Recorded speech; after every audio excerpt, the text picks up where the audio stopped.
문신이란 문신미술관은 14년 동안 직접 건립하신 공간입니다. 이곳에 바닥 타일 하나하나, 폭포, 분수, 이 모든 것에 문신 선생님의 손길이 안 닿은 곳이 없는 거대한 작품 공간이라고 할 수 있습니다. 타일의 모양이 다른 형태들도 볼 수 있는데 문신 선생님께서 직접 디자인하셨고 모양과 개수를 하나하나 계산하셨다고 합니다. 1994년도 개관했을 때 이것도 작품이라고 정문에서 들어오실 때 신발을 벗고 들어왔다는 이야기도 있습니다. 분수도 앞에 우주를 향하여 작품에 눈이 띕니다. 스테인리스 스틸의 소재로 제작되어 반짝이는 매끈한 표면이 돋보이는 작품입니다. 문신은 생전에 우주에 관심이 많았는데 모든 우주 만물 형태의 기본은 원과 선이고 그것을 입체로 표현했을 때 우리는 그 속에 생명을 불어넣을 수 있다고 말했습니다. 스틸 작품들은 문신 선생님께서 마산으로 돌아와서 시작한 작품인데 제철소 사장님과 막걸리 한 잔을 기울이다 스테인리스로 작품을 만들면 어떻겠냐는 말을 시작하게 된 작품이라고 합니다. 이 작품을 보고 있으면 날씨와 환경에 따라 시시각각 변하는 모습에 추상적인 표현이 담겨 있다고 할 수 있습니다. 문신미술관은 총 3개의 전시 공간이 있습니다. 제1전신관에서는 연속적 언어 문신, 모뉴먼트전은 일본과 프랑스에 계실 때 그리고 마산으로 돌아와서 미술관을 세우고 예술활동을 할 때 등의 사건들과 작품들을 펼쳐낸 전시로 총 5개의 섹션으로 구성되어 있습니다. 첫 번째 과정의 언어는 문신 선생의 70년대에서 90년대의 드로잉, 체화, 조각 작품들로 구성이 됩니다. 작품을 제작하기 위한 아이디어 드로잉, 그리고 기존의 드로잉 방식에서 세밀한 채색형 드로잉으로 새로운 장르를 개척한 문신, 체화와 흑단, 브론즈, 스테인리스 스틸 등 강력한 재료들과의 치열했던 작업 과정을 알 수 있는 조각 작품들까지 새 매체의 유기적 연결고리는 독자적 조형 언어를 구축하는 데 일련의 과정들로 큰 역할을 했다. 수많은 소장품 중 국내외의 주요 전시에 소개됐던 작품들로 구성되어 있습니다. 1층에 있는 것은 문신 선생님의 대표하는 조각 작품이 있고 2층에는 문신 선생님의 회화 작품으로 구성되어 있습니다. 제2전시관에는 문신미술관 수상 작가분의 전시실로 구성되어 있다. 2010년도 건립한 3전시관은 원형미술관으로 1전시관의 문신 모뉴먼트전이 이어지는 석고 원형 작품들을 관람하실 수 있습니다. 문신 선생님이 왜 일본과 프랑스 생활을 하셨는지 궁금하시죠? 일본 어머니와 마산이 고향인 한국인 아버지 사이에서 일본에서 태어나셨고 5살에 마산으로 돌아와 유연한 시절을 보냈습니다. 청소년기에 어머니가 보고 싶어서 친구 서두환과 함께 밀항해서 일본에서 그림 공부를 시작합니다.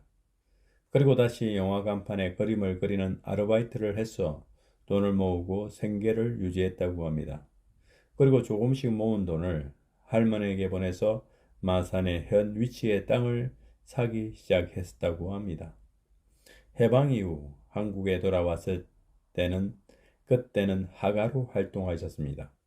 조각가로 활동을 하게 된 계기가 60년대 도부를 하시면서 라브넬 성을 보수하는 작업을 하면서 석조를 쪼개고 묻히는 작업을 하면서 내가 조각가의 기질이 있구나라고 친필 원고에 남겼었다고 합니다.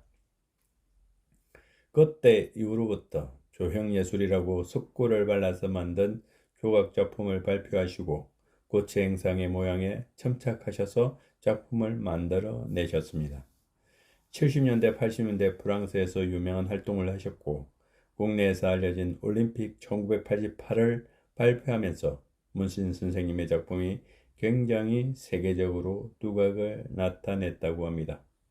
80년대 마산으로 돌아오셨을 때 14년 동안 미술관을 짓기 시작했는데 만들어진 작품 하나하나 판매하셔서 미술관을 짓고 작품도 발표하셨다고 합니다.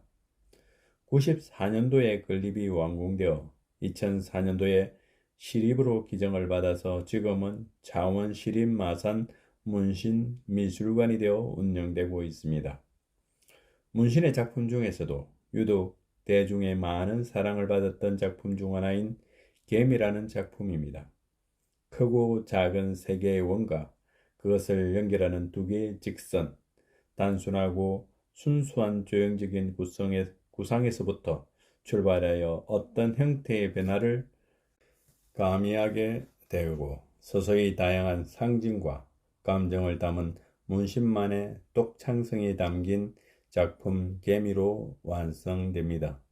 문신은 곤충의 생태 관찰, 동물 세계, 바다의 세계 등 자연의 관찰에 유달리 관심이 많았다고 합니다.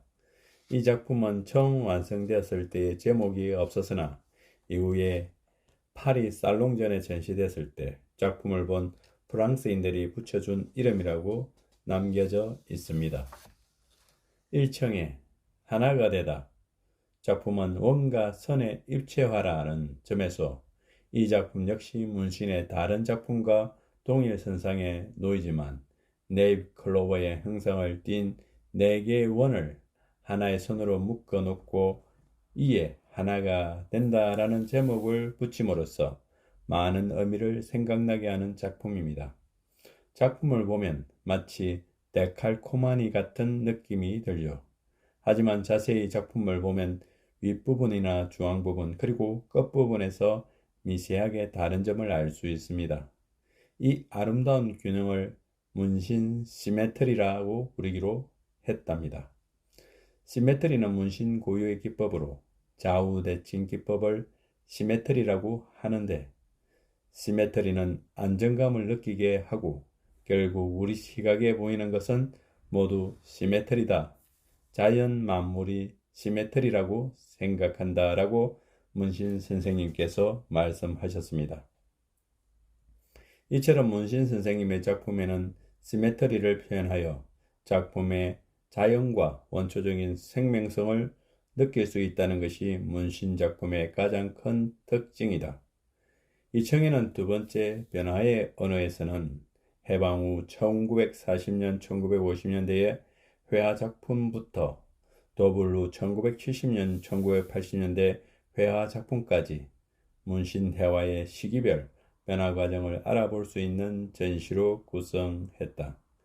일본에서 귀국 후 작품에서부터 1957년 모던 아트 협회 활동 시기에 제작됐던 회화 작품, 더블 후 프랑스 모래를 혼합해 제작한 추상화들까지 역사적 흐름 속에서 변화했던 문신의 조형 언어들을 살펴볼 수 있다. 그리고 뒤쪽에 보이는 세 번째 기록의 언어에는 라키비움, 전시 방식을 재택으로 다양한 아키아브 자료 열람 및 체험형 콘텐츠를 통해 관객들에게 문신의 예술 세계를 더욱 쉽게 설명하고자 한다. 미술관을 단편적 관람 공간이 아닌 지식 습득의 장소로 개편하기 위해 1970년 프랑스 포르발키라레스 야외 조각 심포지엄에 출품했던 태양의 인간과 1988년 올림픽을 기념해 제작한 올림픽 1988을 디지털 자료와 드로잉, 사진, 아키아이버를 통해 구현함으로써 기념비적 문신 예술을 쉽게 이해할 수 있는 기회를 마련한다. 아침바다라는 작품은 해방과 더불어 1945년에 귀국한 문신 선생님은 마산으로 돌아오자마자 작업에 몰두했다고 합니다. 당시 그리고 싶었던 고향 산청과 풍물이 그림의 소재였다고 합니다. 제일 먼저 그린 소재는 마산만의 바다인데요. 이곳은 도섬의 아침바다 풍경을 담아낸 작품입니다. 해 뜨기 직전에 아름다운 아침바다 인상을 표현했었으며 거칠고 힘찬 분놀림으로 단순하게 처리했습니다. 이 작품은 인상파 화풍의 영향을 받은 문신의 초기 작품이며 액자는 작가의 직접 조각하여 만든 것입니다. 문신 선생님은 작품은 유독 작품에 제목이 없는 무제를 자주 볼 수 있습니다.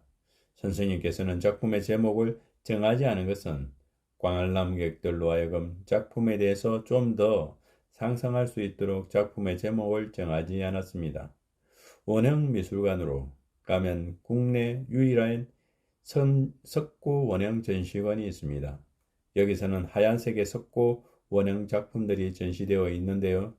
앞서 봤던 작품들의 재료와는 다르게 모두 하얀색으로 만들어진 작품들만 있습니다. 석고 원형은 작품을 만들기 전에 밑그림과 같습니다. 앞서 보셨던 작품들은 석고 원형이라는 밑그림을 본떠서 만든 작품들입니다.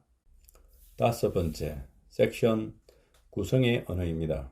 조각, 제작, 과정 중에 일부분인 석고의 재료적 한계를 뛰어넘어 독자적 원형 조각으로서의 새로운 장르를 개척한 석고 원형 작품을 보이는 수장고 전시 형태로 구성했다. 아트 스토리지를 보이는 수장고를 일컫는 말이며 국내외에서 다양하게 해석되고 있는 전시 방향 중 하나이다.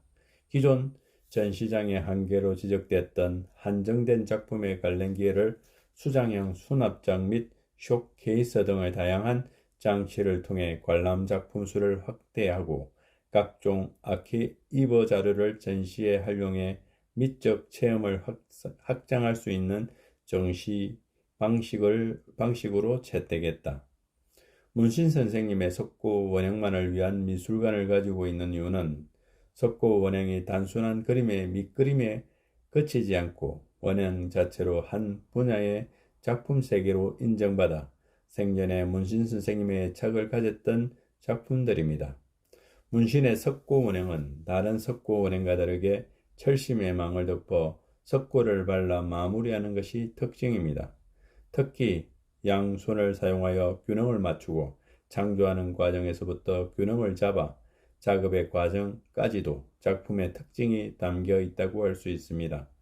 문신의 일생일대의 소망이었던 문신미술관 건축 아카이브를 구성하였다. 문신은 일본 활동 시절부터 미술관 건축을 계획했으며 오랜 해외 활동에도 미술관 건립 목표만은 확고하게 지키며 조금씩 전진해 결국 1994년에 미술관을 건립하였다. 또한 타계 직전의 유언으로 선생님의 모든 작품과 미술관을 마산에 기정하며 시민들의 확률을 위해 문신의 예술세계와 정신을 유산으로 남겼다. 문신이 직접 제작에 참여한 미술관의 최초 설계부터 현재 모습까지 건축 아키이브의 자료를 통해 미술관의 진정한 의미를 살펴볼 수 있도록 구성했습니다. 이것이 공유의 언어입니다. 문신 선생님께서 미술관을 만들기까지의 과정이 담겨있는 드로잉들을 볼 수 있습니다. 그리고 선생님이 직접 제작에 참여한 혼이 담긴 미술관의 최초 설계부터 현재 모습까지 건축 아키이브 자료를 통해 미술관의 진정한 의미를 살펴볼 수 있도록 구성하였습니다. 문신 선생님은 미술관 옆으로 고층 아파트 건축 공사가 허가되어 발파 작업이 시작되면서 시청에 항의를 하셨고 미술관 바로 위에 경관을 해치는 아파트가 설립된다는 것에 굉장히 속상해하시며 여러 번 진정서도 보내고 호소도 해보았으나 별 반응이 없었다고 합니다. 결국에는 항의 끝에 원래는 고층의 아파트가 들어설 예정이었지만 현재는 그림의 절반 높이의 아파트로 세워졌다고 합니다. 이처럼 미술관에 많은 애정을 쏟으신 문신 선생님께서는 미술관을 만들어 업적을 만든다는 생각으로 건립하기보다는 항상 고향에 대한 그리움으로 미술관을 짓고 마산이라는 땅에 문신의 철학과 정신이 새겨져 있는 미술관을 건립하는 게 되었던 것입니다.